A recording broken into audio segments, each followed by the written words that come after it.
Hello, everybody. Welcome back. So, today, obviously, we're going to be talking about assessment in education.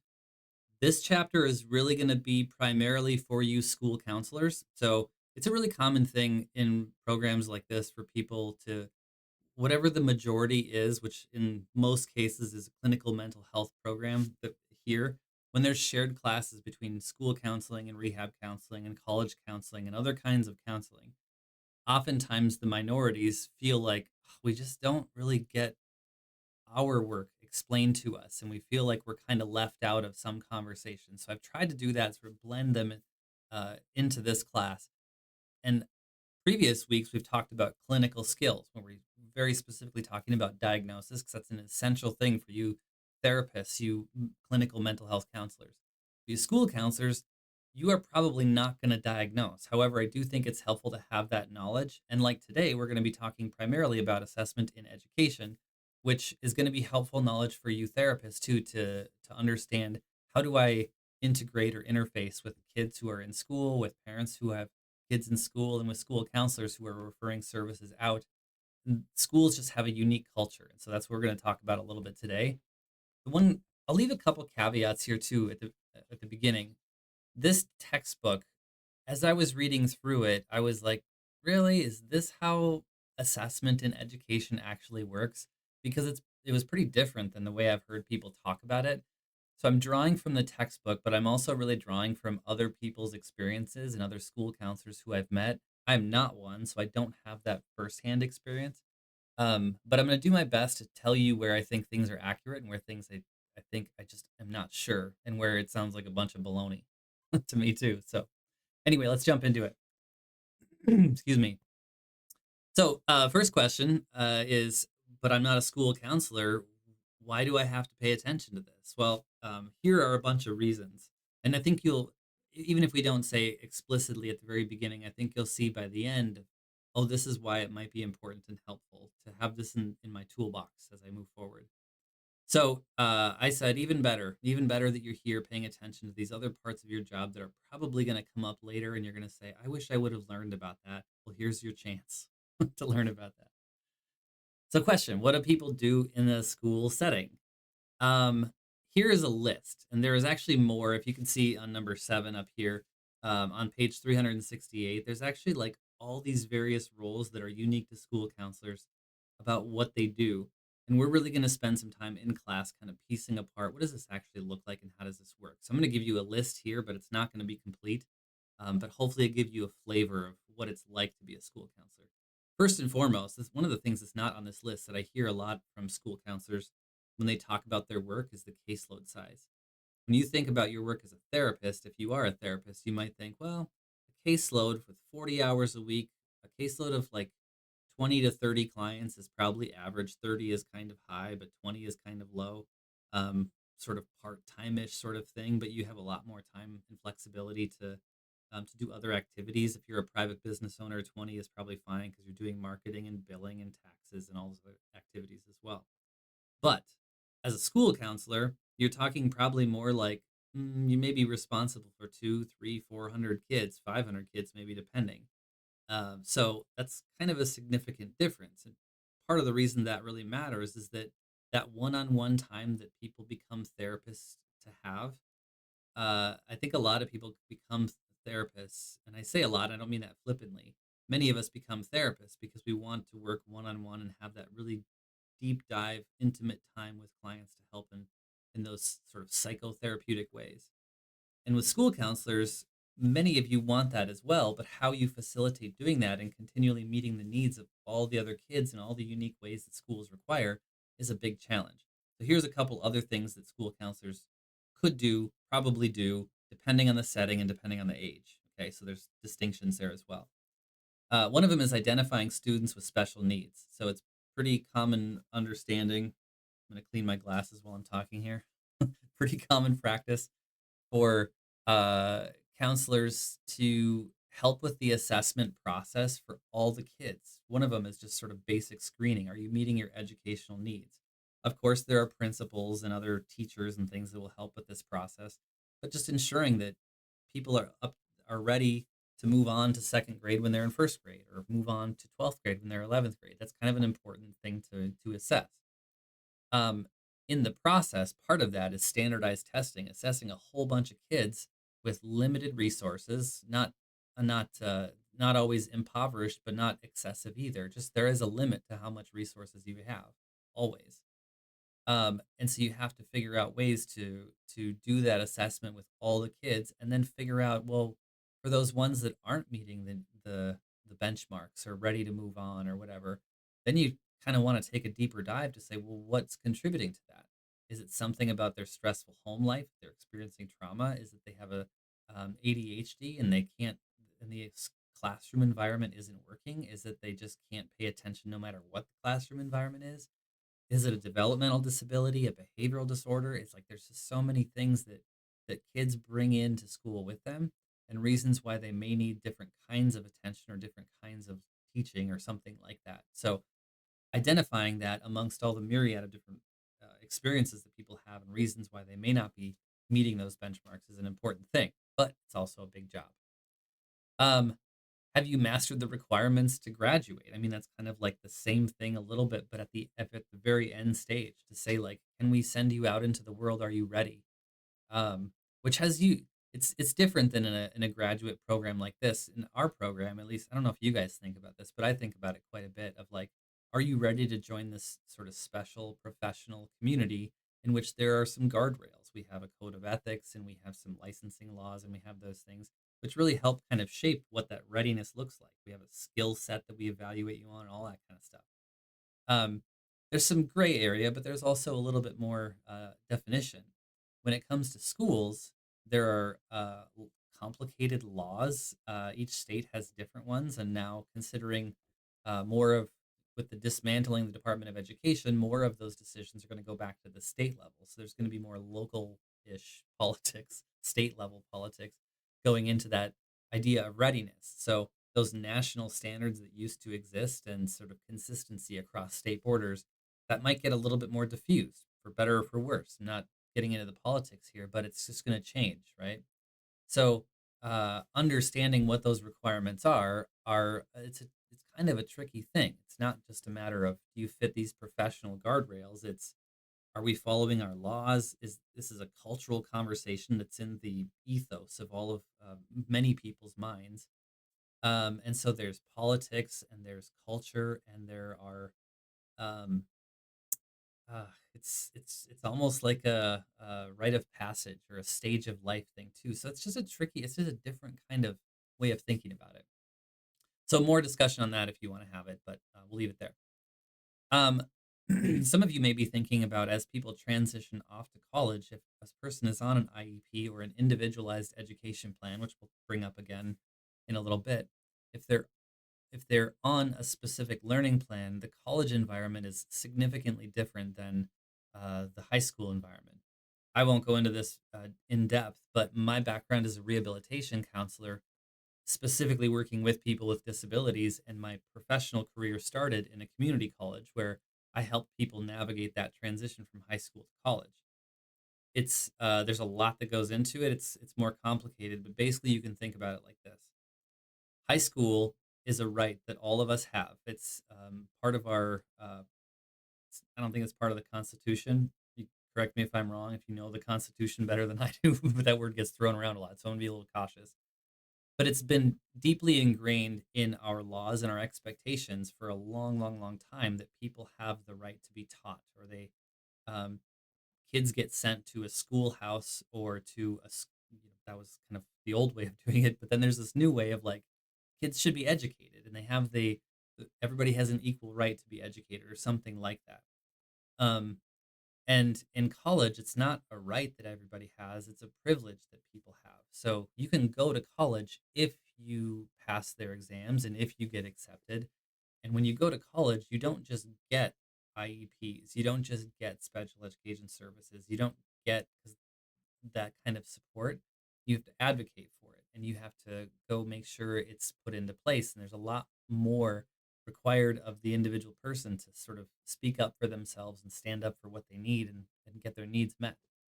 So that's a significant difference. And that's specifically one of the things that rehabilitation counselors do, and school counselors do that as well as people are transitioning from high school to college or the world of work or something like that. So some knowledge of those, of the Americans with Disabilities Act laws could be useful, as well as even if it's not related to a disability, is people just getting into college accommodations or not, or getting on with life. There's a certain I mean, if people graduate high school at 18, that is also the legal age of adulthood, and so there's all these just sort of growing up kind of questions too that we have. There's a discussion to be had whether that's a family job or whether that's a school job or whether our job is just to educate for kind of the STEM skills or whether we have a social emotional teaching component or that's just a thing that gets done at home. So lots to talk about there, but that transition period is a big one. So, number four, advocating for children with unmet educational needs, whatever that may mean. That's a broad category, but you'll find that some parents don't seem to care about much about anything about the school, and other parents are so have such high expectations of school and the people that are in it, teachers, principals, counselors, whatever, that they care so deeply. And so it's sort of unraveling what are the expectations of the school? What is legally required? What will you do within your professional role? And then what do you think is just a human thing to do, a human kindness or courtesy to give other people? Those are questions that you get to sort out as you're figuring out what kind of counselor you want to be. um, One of the big ones, maybe this is just my experience too, but I think one of the questions that's come up in my circle of personal life and in talking to other counselors and parents who have kids in school is the question about social emotional needs, especially with school counselors. Some school counselors believe they're there to help with career guidance and school assessment, like large scale assessment, high stakes sometimes, get people ready for SATs, ACTs, help teachers navigate through getting kids into special education services or being involved in the classroom or like all that kind of stuff. Other people really more strongly identify with the therapeutic parts of being a counselor and care more for the social, emotional, or behavioral learning, that kind of stuff of the kids. What is right and what is wrong? Well, there's really no right and wrong, and I have no place to say, but it's because I'm not a school counselor and I can't define that profession for those of you that are.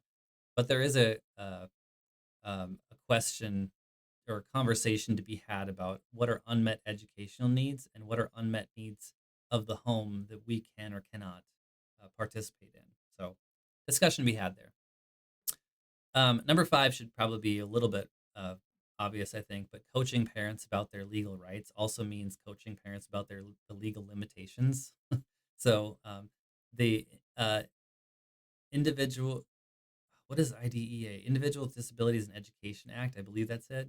Um, Knowing that would be really beneficial for you, and you won't know all the pieces, but getting some training and understanding of what it is. Um, Related to number three, the appropriate accommodations for college, the law that really applies to after school is the Americans with Disabilities Act. The law applies, major law that applies in school is the IDEA or the IDEA. So I'm not going to go too deep into that one right now because you'll probably do some of that in other classes, but that's an important one to know. Um, Evaluating effectiveness of comprehensive assessment plans. We kind of already covered that, but remember that covers the entire school often. Sometimes it covers basically just one kid or each individual kid. So sometimes you're developing a whole plan for a whole class or a whole grade or a whole school, something like that. That's what I mean by comprehensive. And then other times you're reviewing individual assessment reports about one child with a school psychologist or on your own even or with the principal or something like that too. So and then of course I already mentioned that there's more about your specific roles on in the book and then outside of the book as well. When we oh by the way, if you didn't know this already and you're watching this before uh April, what is it? Sorry, I'm checking the dates here. Before April 14th or 15th.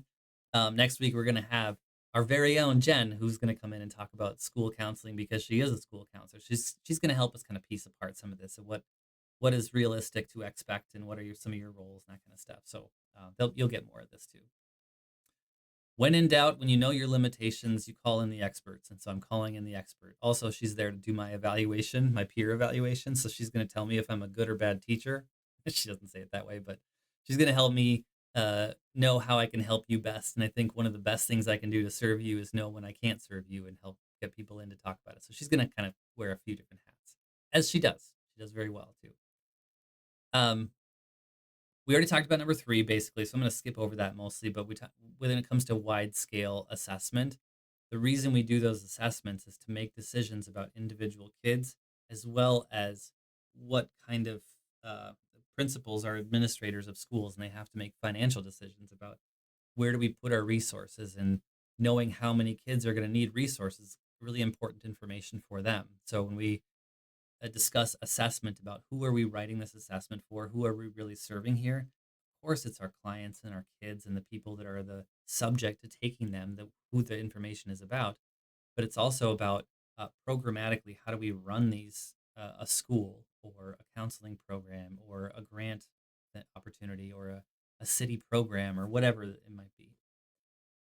uh, Another thing too, uh, another role, this kind of got thrown in at the very end of the chapter, so I'm pulling things around from different places. But this one little thing before I explain number four here. The book would do this thing, kind of interesting thing where it would explain like this is something that we used to do, but we don't really do it like that anymore. And these are the kind of things that we mostly do, such as number two above. Uh, and then there's these other things too, and so it was a little bit unclear for me, and I think it's because of the nature of school counseling. It can be unclear depending on what school you're in, what state you're in, and then also how you view your role within the profession. I don't know exactly what that looks like for school counselors all the time, but I know in my rehab world there is discrepancy within the field about what rehab counseling is, and so there are some people that say we do this, and other people say we do this, and there's not always agreement on that. So I think the book is kind of confused, and justifiably so, because it's a little bit of a moving target in terms of what any individual school counselor does on their site, in their environment, that kind of thing. So, but it's worth mentioning that um, if students have to take these big tests and those tests cause challenges of like they're just hard and there's incentive to want to do well on them, if we can't avoid them, then we have to figure out how to deal with them. And so, helping kids or coaching kids through preparing for things like the SAT and the ACT, um, yes, we're helping people with accommodations and in special education and people who are dealing with those kind of educational needs. And then there's the students who are planning to go to college. And so preparing them for things like how do you actually take that test? They call it test wiseness. How do you take the test and do your very best on it? Like, how do you whittle down from the wrong answers, from the ones that you're kind of not sure about, but to increase your odds, just like test taking strategies, that kind of stuff. And then test anxiety too, managing excessive vigilance. Many of us have probably heard like a little bit of anxiety is good because it keeps us studying and practicing, and it makes it salient in our lives to say, I should worry about this enough to practice and to study. You don't want to not care about some particular test, but also too much is not a good thing. And so figuring out that balance or managing the excessive vigilance. Probably also using those motivational interviewing skills to help people take it a little bit more seriously than they do in sometimes. So it's not test anxiety bringing the levels down. It's bringing a little bit of, uh, I won't say anxiety, but bringing a little bit of motivation or initiative up. So both of those things could fit that box there a little bit. Um, Okay. Instruments used in schools. There are a bunch, and the kind of stuff that gets used in schools is pretty significantly different than what gets used in many clinical environments. You could think of it this way: the tool set used by a construction worker, you're going to have a big saw. You're going to have like a chop saw or a radial arm saw, or you're going to have the kind where you a table saw where you stick the wood through it. It doesn't chop things in half; it cuts them down the middle. And you're going to have a bunch of hammers and nail guns with like that, that sound you hear when roofers are next door. Fine woodworkers, they have things like spoke shaves and planes and measuring tools that are much more minute, and chisels and things that construction workers don't do. They both work with wood, but the tool set is pretty different given the needs of what kind of final product they're making. Kind of like that with schools here. We have a lot of psychological tools used for clinical practice, for making diagnoses, and for understanding clients in one way are different than what we use in schools, which are much more focused on what you've learned, your cognitive capacities, um, and that kind of stuff. So let's piece that apart just a little bit. There are more specifics in the book, and in this chapter specifically, I'm gonna refer you back to that for those of you that, if you're school counselors, you're gonna want to read through that probably, just to kind of see again with a grain of salt, and then we'll talk more about it as we get into class. But achievement tests. An example of an achievement test is like the standardized tests that people take to say, are we meeting our benchmarks? We want to make sure students are keeping pace. In other words, what have we achieved up to this point? What are you capable of doing? Show me your accomplishments. These can be subtly different from other kinds of tests. So I'm going to piece these apart a little bit. So I'm going to go through this and then I'll revisit it in a second. But achievement tests is what you've accomplished up to this point. Intellectual ability tests, you could think about those as like maybe like an IQ test. It's not what have you achieved, but what can your brain do? It's a little bit similar to number 5, which is aptitude. So what is your potential? What is your intellectual ability at this point? Aptitude tests are what can I do in the future? So these it's going to get a little messy here because the terminology is a little bit of semantics, and some of these things get used in different ways. Um, so maybe another way to think about this is intellectual abilities. It's probably an umbrella term for what you can do now, achievement, looking at number 5 here, right above here. What you can do now, and then what you have potential for in the future, that's your aptitude. Aptitude is future potential. Achievement is what you can do now. And both of those have something to do with your intellectual ability. So those intellectual ability tests, which we'll talk a little bit more about here in a bit, those can be used to identify whether students are meeting those benchmarks and move on to different grades.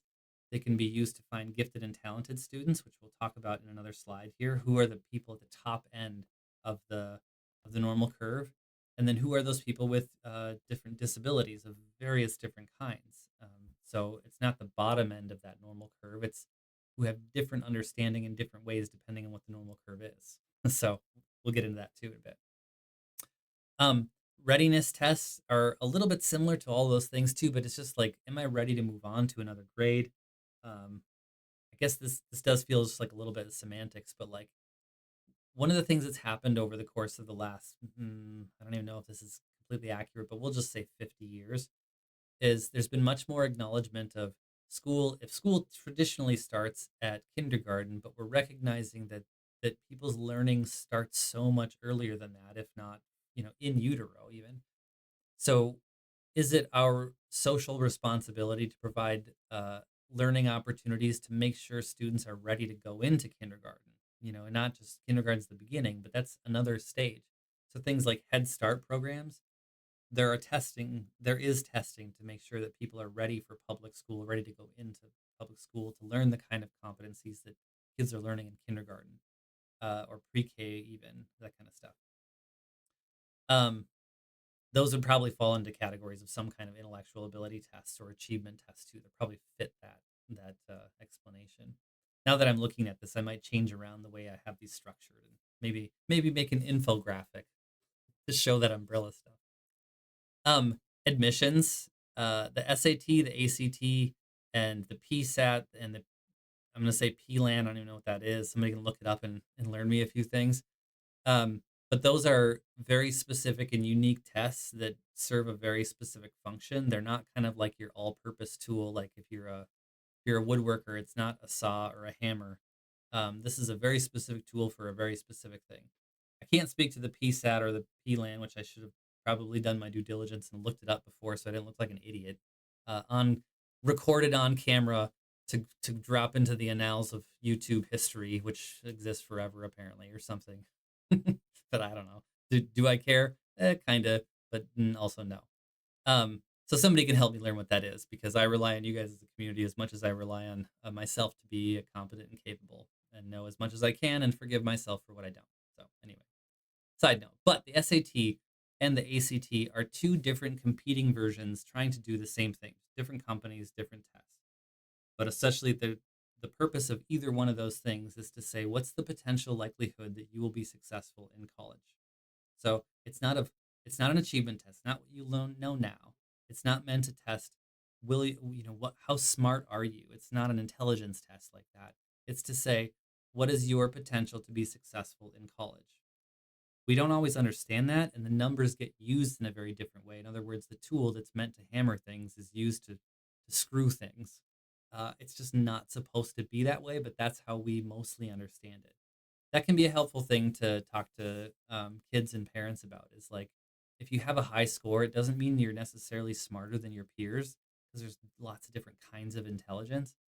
But it is the measurement through which colleges have traditionally, keyword traditionally, used to say, is this person ready to be successful at my institution? In other words, if I consider myself if I'm a university, then I say, we only take the people who are ready to do the hardest work because we have higher standards. So we're not going to take people below a 400 or below a 20. Other schools might say, no, no, we're here for all people. So we're going to take people at a 16 on the ACT or a 300 on the SAT or whatever. Um, so that's what it's meant for. Is for colleges to make decisions about high school kids. So it'd be interesting to know who pays for those tests. Because if the high school pays for it, that seems a little weird. But that's the politics that I don't understand. Career assessments is another big one too. As a rehab counselor, I do a lot of career assessments. As therapists, less so. Although missed opportunity, I hope you paid attention to that class. Most people don't care too much about it, but you should, because you'll find that people have a lot of um, they don't know that they want that until they find out what it's about, and they say, "Oh man, I wish I would have had that." In other words, somebody to help me make career decisions, somebody to help me understand a little bit more about the work environment, my legal rights as a laborer, that kind of stuff. So, um, anyway, that's beside the point. But um, school counselors will engage in this kind of stuff a lot more, especially because people coming out of high school. I don't know if you guys remember this, but you had like a graduation party. Some people do those. I had to have one. My mom made me.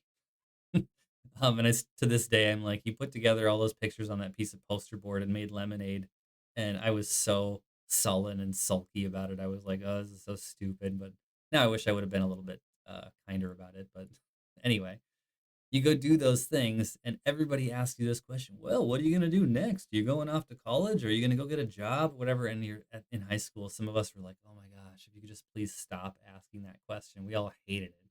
I don't know if you guys did, but that was the vibe I got from other people. um and in reality, even though we're annoyed with our parents and other adults for asking us that, maybe part of it is because we're so internally uncertain, and we just don't know about our future. And we don't ask those questions to ourselves. And it maybe would have been good for us to consider that, or had an environment where people cared more about that to help us work through that complicated and scary and confusing maze that is growing up into adulthood. Not only in our own social maturity with our finding partners and mates and whatever, but also in our careers. Both of those things are just scary and hard. And so school counselors have a special role in the ability to do some of that with students. And depending on how seriously you take it as part of your role, it's an opportunity there. I won't say it's you're right or wrong for loving it or hating it, but it's an opportunity to help students navigate something that can be really challenging and difficult. Sometimes people are like, I'm okay with the ambiguity of just going off to college and figuring out a major as I go. What I hear later on is I switched jobs so many times because I didn't know what I needed or what I wanted or what I was good at, and that can be a service that can be helpful. Um, that students don't even really know they need until you explain to them why it's important.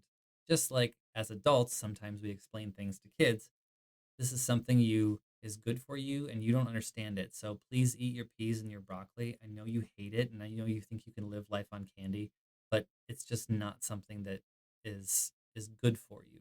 So we get to kind of take that authoritative role and say, I'm not going to force this down your throat, a career discussion or a piece of broccoli, but I am going to consistently remind you that I'm here to help you do this. And I will also set some um, not consequences, but like I'll set some expectations for you that you can choose to meet or not. But just know I love you regardless, but and this is good for you, but you can choose. So anyway, Maybe I'm blending too much of my parenting life into the school counseling role, but at the same time, if kids know you care for them and they learn to trust you, they may come have hard conversations that they didn't know they needed to have in the first place. So I'll leave that there.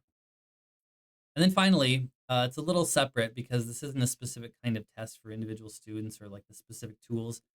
It kind of feels like it falls in a different category, but a needs assessment. If a principal comes and says, we have this money that the governor just allotted to us, and so we're going to get this. Say we'll just call it COVID relief money, since this is the most salient one in my mind from recent past. And we have to figure out how to spend it. And we know generally about all these different needs that we want. Teachers want this, the gym teachers want this, athletics wants this. We need new sports equipment. We need a new building. We need a new parking lot. We need. And then students need different kinds of experiences as well. And so part of what the needs assessment and school counselors get asked to do this, is to say, go out and find out what are all the needs that we have.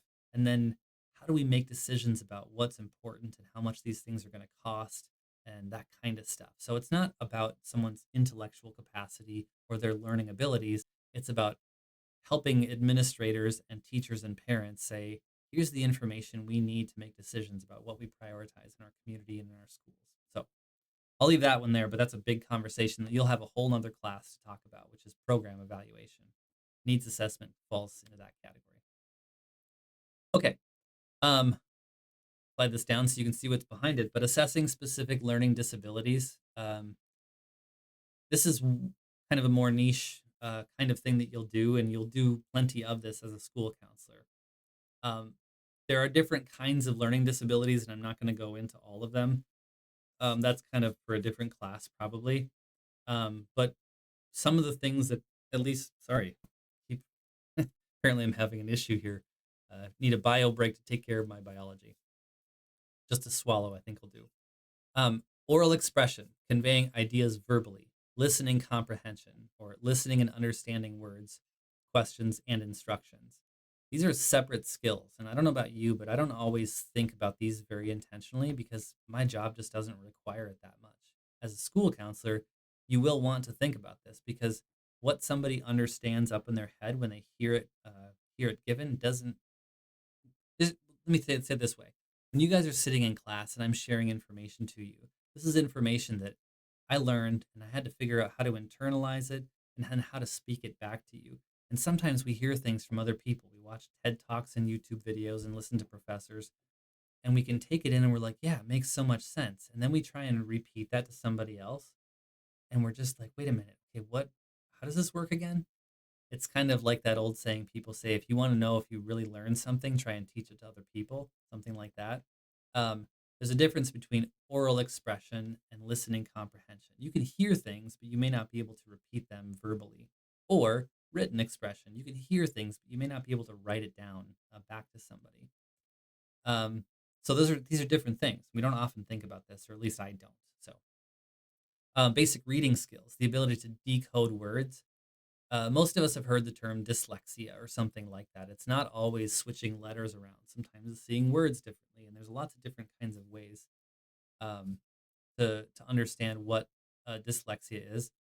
There's this one. I met this lady once when I was much younger, girl, lady, young woman, whatever it was, and she was so super smart. She knew we would go on these hikes. It was like this kind of outdoor nature learning thing that we did. We'd go on these hikes, and she knew the Latin name for like every freaking plant in the universe. I swear to you, because she was like, "Oh, that's a blah blah blah blah blah," and we were all the people that I was with were so amazed by her dictionary, encyclopedic catalog memory of plants in the natural world. But she had this thing, and I'm blanking on the name of it right now. It's some sort of like synesthetic disorder, which means sort of blending of the senses.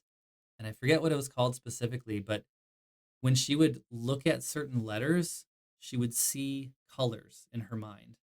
And people experience this all kinds of different ways. It's just take your sense of smell and you hear a sound. And it's just sort of like, crossed neurons in the brain or something. I don't really understand it. Um, but what that means for her intelligence and what she could do in some areas were different than others. And so one of the challenges about this is really splitting apart. Is this an oral expression issue? Is it a written expression issue? Is somebody just not getting the information, but they can repeat things back just fine once it goes in? There's all these different ways of people being able to do certain sub skills, we'll call them. Um, so, oops, there's an error there. Ability, oh, make sense of and understand reading. That sounds like a very Irish ability. Oh, make sense of. It's like a leprechaun would say that. Kidding. Uh, but to understand reading versus understand when people say things to you. That's part of the reason why we have like speech to text software or text to speech. Is that some of you are like, I can hear a podcast and remember everything, but if I read it in a book, waste of time, or I need to read things and see them in front of me. I can't just hear them. We all have some of that probably. And then 6 and 7 are related to math, calculating, and then like arithmetic, add, addition, subtraction, multiplication, division, algebra, calculus, that kind of stuff. That's a whole lot different than saying if a train leaves New York going 60 miles an hour, or if I need to calculate the interest on this car payment. Those kind of things are reasoning skills related to numbers, but sort of real life scenarios. And those are different abilities as well. So, interesting stuff. You'll have to dig a lot more into that in terms of uh, understanding how to assess those. But that's what your practicums or mostly here internships and field experience and that kind of stuff. Some of you will get good at this kind of thing. Um, Assessing specific learning disabilities continued. I probably should have put continued up there. Here are a few of the names, but you'll meet kids who have brain injuries. Some of them are from traumatic brain injuries, like things that happen, car accidents, violence, athletic accidents. Other people are acquired brain injuries, things like um, having cerebral palsy, or cerebral palsy usually comes from an oxygen deficiency at birth, either in utero or during childbirth or something like that. And those lead to intellectual deficits or brain injuries of acquired nature, something like that. Um, Minimal brain dysfunction. I don't like that term. I'm repeating it from the book, but I'm telling you now, I don't like it. I don't even know what it means. It feels like a broad strokes category, and it carries a little connotation. You may recognize that, or maybe I'm just a little sensitive to it. Um, but it doesn't. I don't know what that means. Part of why I include it here is just to highlight parts of the book that I think are confusing, and so I'm showing my confusion. So if you're confused at different parts too, I think it's not because you're new at this. It's not because you're dumb. It's because it's inherently confusing for even people who live in this space. So anyway, someone might have an explanation for what that means, and I don't. So sorry. Dyslexia, we talked about developmental aphasia or speech impediments. This could be anything from like Tourette tics to um, stuttering, or to lisps, or just stuff like that. Sometimes it's normal for younger kids to be learning speech and learning how to move their mouth and sort of building their muscular, uh, how do I say that? Just building capacity to use language more articulately. And then some of that continues through other ages as well. So we also have speech language pathologists that help specifically with some of those kind of things, but identifying and then making referrals is part of a school counselor role. Part of it is not just identifying, but then also learning to adapt learning to fit the needs of all those different people in all those different unique kind of ways. It sounds like a big task to you. It does to me too. There's a lot to know there, and you will not know it all. You'll become a specialist and be very good at a few different things, um, especially depending on your age. Talk about this in a bit. I'm kind of feeling the need to move a little quicker here, but one of the things that you will learn is that if you're an elementary school counselor, you may be doing a lot more identifying speech and learning needs, as opposed to if you're a high school counselor, those things have already been identified. You may be doing more like career evaluation, something like that. So adapting learning that you need to do for your specific role to fit the above is something you'll get more of. Those things above are not assessing for visual disabilities, hearing differences, motor dysfunctions, or emotional needs. Sometimes emotional needs, maybe. I would put the book said, I think the book said emotional needs are not part of the specific disability. That would be more of like a behavioral disorder, or a emotional behavioral disability. There's a different word for it, EBD, emotional behavioral disorder. Um, I don't think this was in the textbook, by the way, but one of the things we'll talk about in class, somebody corrected me. I felt confident in this information, but then someone corrected me recently, and I need to rethink this. But there are three categories that I know of, and maybe four. There are learning disabilities.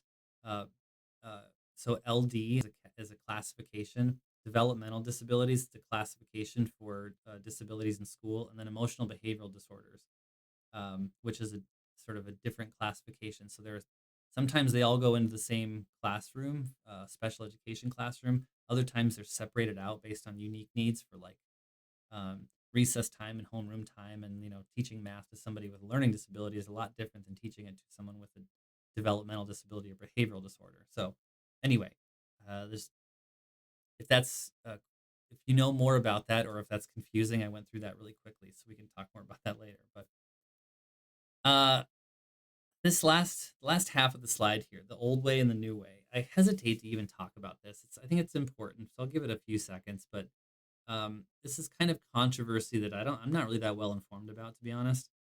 But it's sort of interesting. We went through the statistics chapter, and I said this stuff will be relevant, and we then looked at a few uh, reports from assessments, and we saw how we notice these things like normal curves, and we learned about standard deviations, and we learned about percentiles and all that kind of stuff.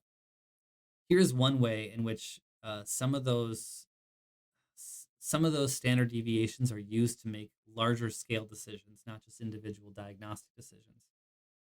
So, how do you know if a person has achieved up to a certain level? Um, well, what they used to do, and they were kind of wishy washy about this in the book, I guess, is that it used to be we assess your achievement, so what a person has performed, as it says here, and then we assess your aptitude, your potential. And if there's a discrepancy between you're capable of this, but you haven't achieved this, then a person, something's not working. So there's something going on there. So if you're capable in all these different areas of having a reading comprehension score of this, but you haven't learned this, that could mean a bunch of different things. It could mean that you have a specific learning disability in one specific area. It could mean you have a really traumatic and difficult home life, and so there's an emotional component to this. So things like that kind of help make decisions. The controversy, though, is that it's kind of a until you show that there's something wrong, or the impact of your home life, or you fall behind because of that learning disability, you can't know that until after the damage has already been done, quote unquote. And so it's sort of a wait to fail process. It also specifically disadvantages people with lower home resources, with socioeconomic class status and that kind of stuff. And so it's a little bit of a flawed system. And so there's a controversy there that I don't want to get too far into because it's a bigger discussion than we have time for. But the new way is that there's just this different model. We have universal screening for all students, not following that same way of doing it with aptitude and achievement. And then the focus instead of on each individual kid for identifying those specific and unique disorders is to monitor the instruction. How is the teaching being done? Something like that. And this is where I'm going to need some help understanding what that means. I'm going to step out of the way here for a sec. But monitoring instruction for providing preventative instruction for at-risk students. It seems different somehow, and I don't really understand how than just giving a kid a diagnosis, not a DSM diagnosis, but a school label, we'll say, and then sending them off to a different classroom, which may or may not be the right fit for them. So probably really well intentioned efforts here, but then we see the consequences and the effects, and then over time we say, are these effects something we want to continue or do we want to live with? And so we're making adjustments here. It's a really kind way of saying people get pissed. And then they say, we need to change the system and change the product. And then lots of big feelings about whether we're doing it right, whether this is our role, and all kind of gets embroiled in this bigger political and cultural conversation.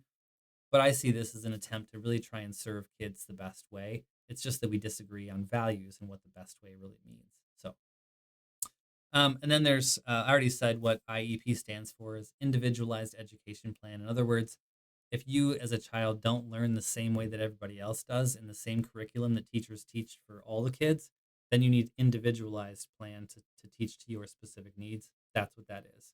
A lot more controversy to go into there, but we're going to skip that for now.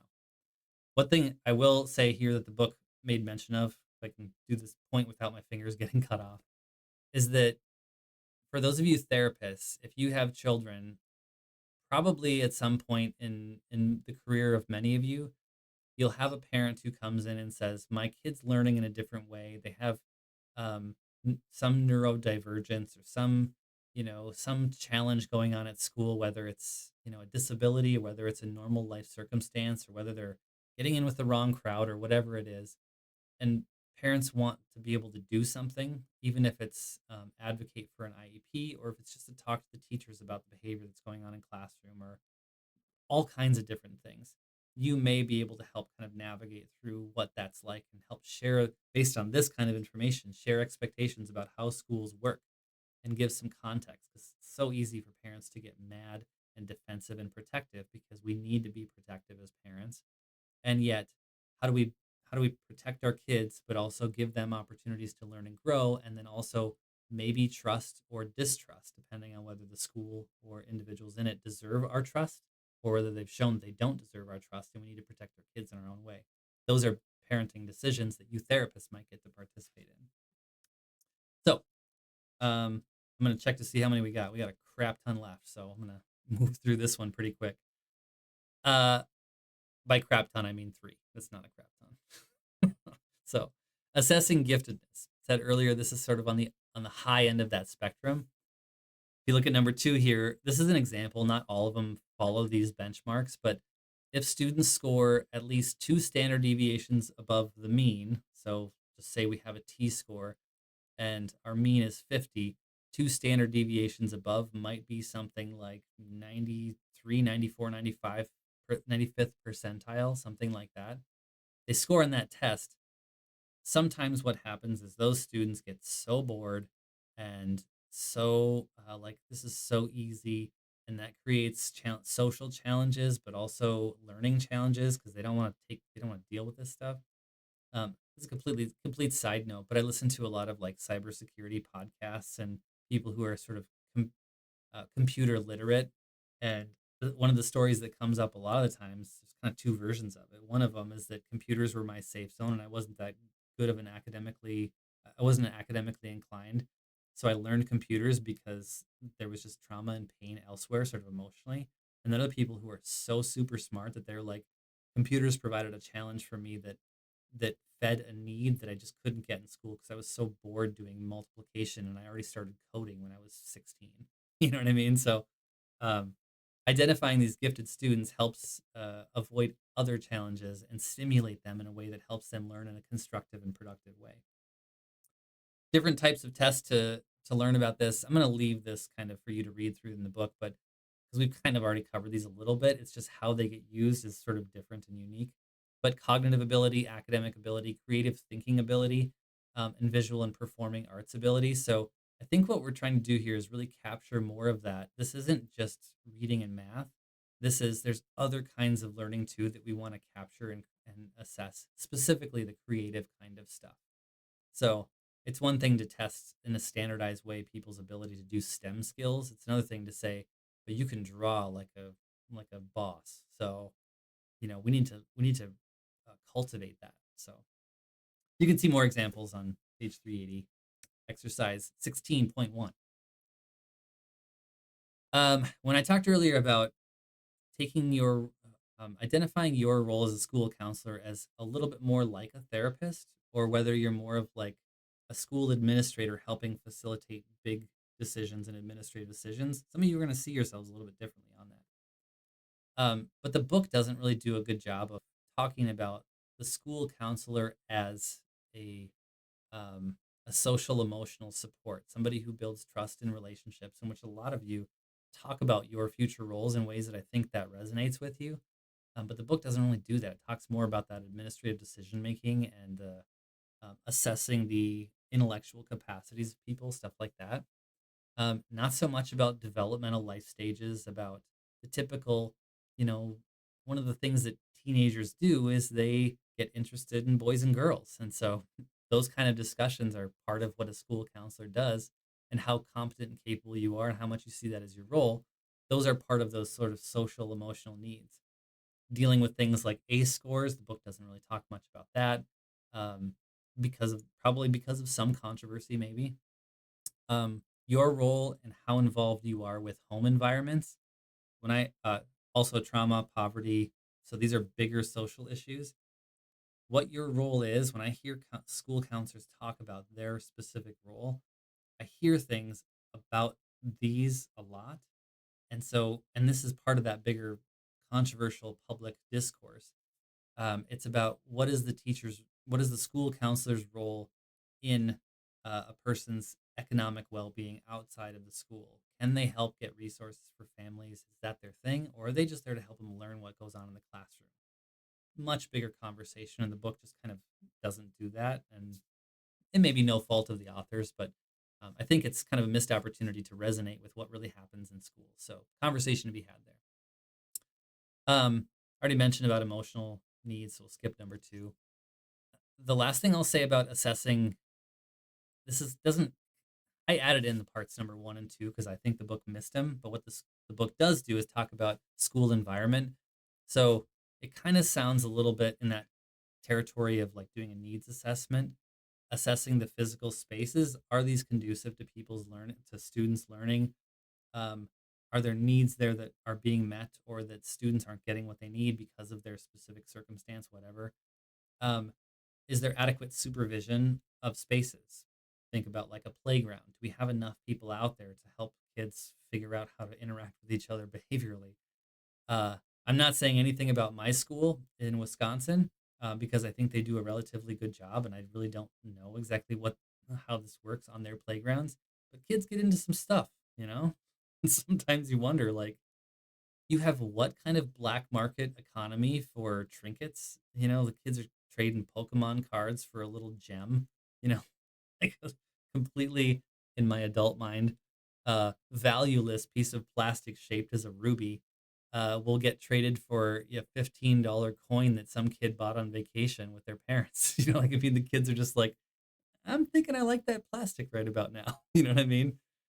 So they just do all kinds of funny things, and some of them are harmless and important developmentally for learning, and other are could be potentially dangerous. You know what I mean? So anyway, it's worth school counselors could be potentially involved in assessing spaces for supervision needs and that kind of thing. Materials, learning materials, peer environments. In other words, when I think about this, um, when there's a bunch of people together, a culture is created. That's just sort of sociology 101 in my mind, anyway. And is that culture that's created conducive for people to feel healthy, happy? Is it a place to thrive for students and for teachers and for administrators? I think this is one of the harder things to talk about as counselors, but how we evaluate the culture that we are participating in, that we get to help create, um, which means I get to have conversations with people who are my, in terms of power hierarchies, who are my equals and my superiors about whether we're building an environment that works for us. That's a hard conversation too. It's not about those people out there. It's about the things I'm invested in here. So I'd love to talk about that, whether you want to or not. I'll leave that up to you. But there's something to be said there to sort of consider yourself not in above in authority, but above in maturity in the ways we handle and create safe spaces for ourselves and for our peers. That involves clarifying boundaries, and it involves what are my emotional responsibilities with my teachers, with my superintendents and principals, and that kind of stuff. I suspect people will look at you for answers, even though they know that they're not really sure that that's your role. Because a lot of people, I think, correct me if I'm wrong, school counselors, but they look at you and they say, "Oh, you're here for the kids," until something is going on and the shit goes down in a. It's always like in a break room, like the teacher's lounge or something, and they start yapping about students and complaining and venting, and you're like, "This is just kind of toxic." And then teachers start avoiding the teachers lounge because they don't want to go in there and deal with that because there's Susan is always in there complaining about students and administrators or whatever. So like this culture just sort of develops. Sorry if there are any Susans out there. It's not you. I made it up, but I think you know that. Um, but then they'll look at a school counselor like, aren't you like a therapist or something? No, aren't you supposed to be able to do this kind of stuff? Uh, at other times, they'll look at you and say, "Oh, you just do kids, right?" So people will look to you and subtly provide you opportunities. We'll say it that way. Unsaid or unmet expectations, not unmet, unsaid or unspoken expectations that sometimes turn into, I'm really not sure if that's what you're supposed to do, but can you help us at this moment? Those are just bigger and different conversations. So I went off tangent a little bit, but I think it's important. Um, Help organization scheduling, whether that's a counselor's role, it does get to be one, whether you think it is or not, is for you to decide. Safety, obviously, we kind of talked about that, and responsiveness. Opportunities to enhance feelings of competence and independence. So I'm not going to explain that one for sake of time. One last comment about politics. We've kind of already talked about some of these things, so I'm not going to explain all of them. We talked about public schools being a legislated right for all people. That's part of our law, although there's a lot of big changes happening right now. So, what parts of our rights, just what parts of our school services or our public school experiences are actual rights, and which ones are a privilege? That's being debated right now.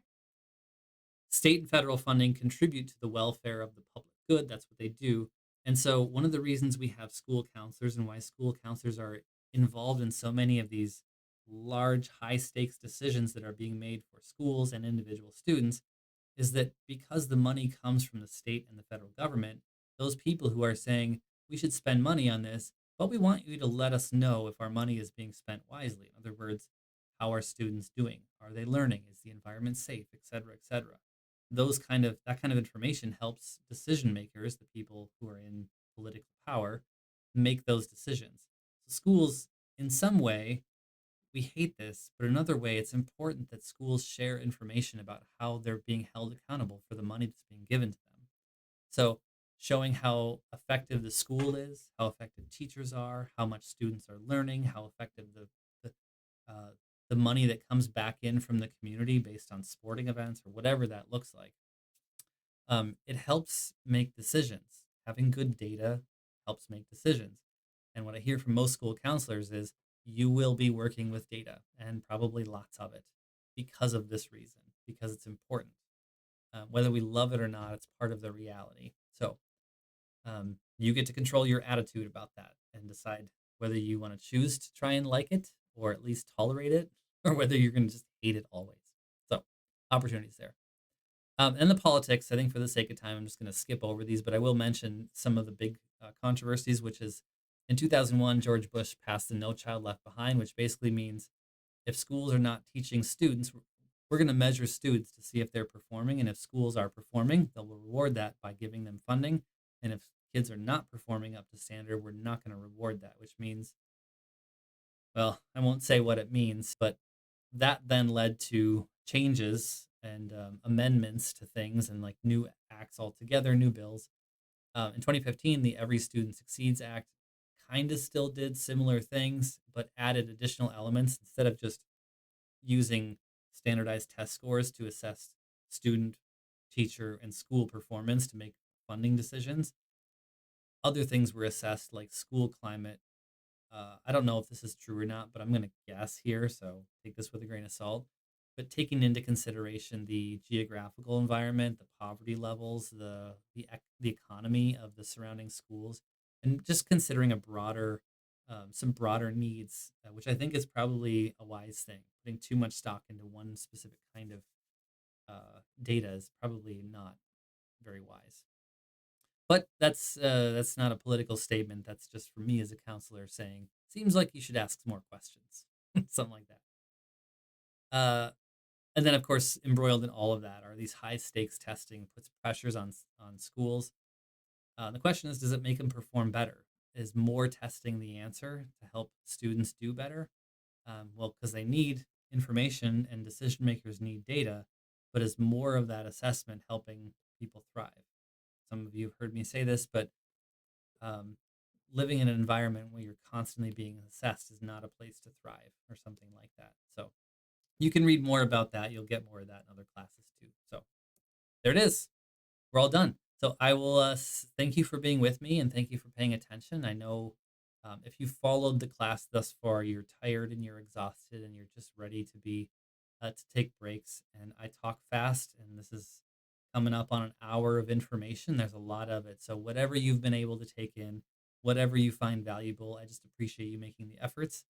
Um, and so thank you for being with me, even though you're not with me physically, but we're here in spirit together. So, all right, see you in class. Bye bye.